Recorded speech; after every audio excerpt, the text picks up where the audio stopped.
The Nazi rallying call, Sieg Heil, was inspired by American football cheerleading techniques, supposedly imported by his friend Ernst Hampfestengel, who studied at Harvard. Hampfestengel was so impressed by the rousing qualities and camaraderie inherent at American sporting events, that he passed this on to Hitler, who would in turn seek to emulate the atmosphere at his rallies.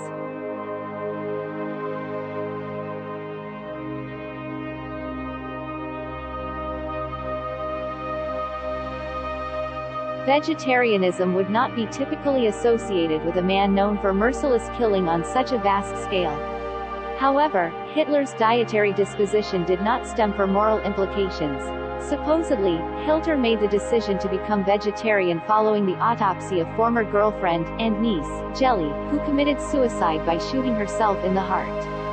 Incidentally, she was not the only woman in his life to attempt suicide. In another bizarre association with Hitler, the British-born Unity Mitford shot herself in the head upon the announcement of war, and of course, Eva Braun, who had earlier attempted suicide, following the Führer's neglect of his mistress, famously killed herself along with Hitler in his Berlin bunker, once defeat was imminent.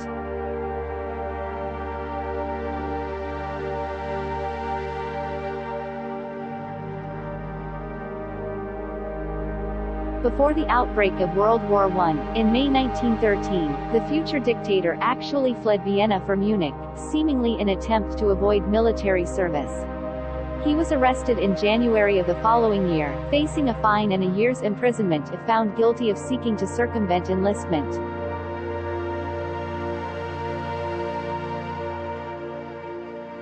Having studied Hitler's handwriting in 1937, the psychologist Carl Jung concluded that behind this handwriting I recognize the typical characteristics of a man with essentially feminine instinct. On the 2nd of January 1939, Hitler was declared Time magazine's Man of the Year 1938. However, far from a celebration of the man, Time noted that Hitler became in 1938 the greatest threatening force that the democratic, freedom-loving world faces today.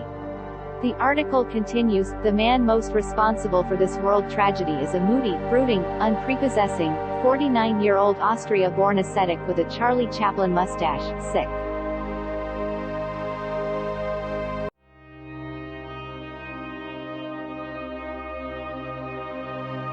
Allegedly, Hitler was a serial prankster, often playing jokes on his ministers and generals. This would backfire on him tremendously, when a stunt on Hampfestengel, who believed he was being set up for a suicide mission, whilst headed to Spain on a plane full of Gestapo men, led him to escape to Switzerland. He would then seek refuge with the Allies, revealing vital information on his former friend and leader.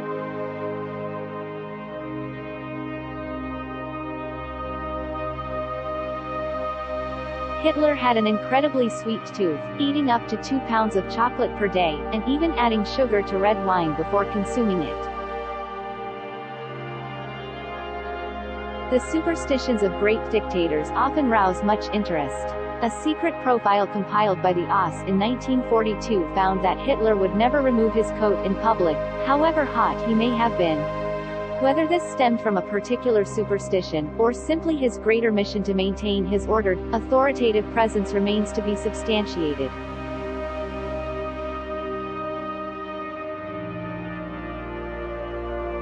As nationalism roiled Europe, Austria began conscripting young men into the military. To avoid being conscripted, Hitler moved to Munich, Germany, in May 1913. Ironically, he volunteered to serve in the German army once World War I began. During his 4 years of military service, Hitler never rose higher than the rank of corporal, though he was decorated twice for valor.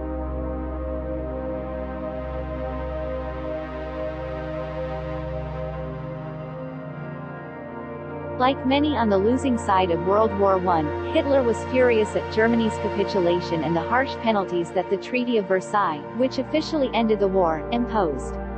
Returning to Munich, he joined the German Workers' Party, a small right-wing political organization with anti-Semitic leanings.